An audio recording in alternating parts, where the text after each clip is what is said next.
बिस्मिल्लाहिर्रहमानिर्रहीम।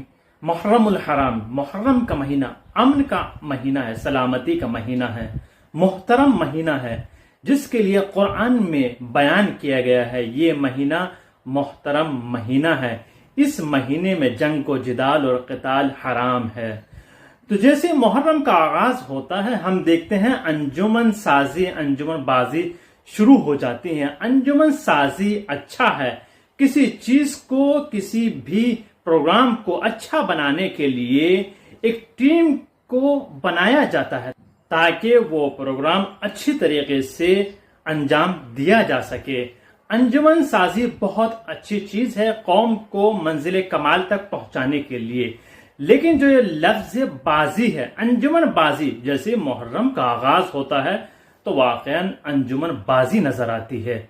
यानी क्या मतलब, जितनी भी बाजियां हैं इस्लाम में हैं सब हराम करार दी गई हैं। जैसे जुआबाजी है, सट्टेबाजी है या और दूसरी बाजियां, सब के सब हराम हैं। इसी तरीके से अगर अंजुमन बाजी हो रही है तो वो भी शरअन जायज नहीं है, हराम है। यानी क्या मतलब, इस माह मुहर्रम में जो अंजुमन बाजी होती हैं उसमें इख्तलाफ होते हैं, आपस में जंगो जिदाल भी होती है और आपस में खूब इख्तलाफ और बेएहतरामी होती है, जो कि एक मोमिन एक दूसरे मोमिन की तौहीन कर रहा है, वो जायज नहीं है। तो हम इस तरह मकसद अज़ादारी को खत्म कर देंगे।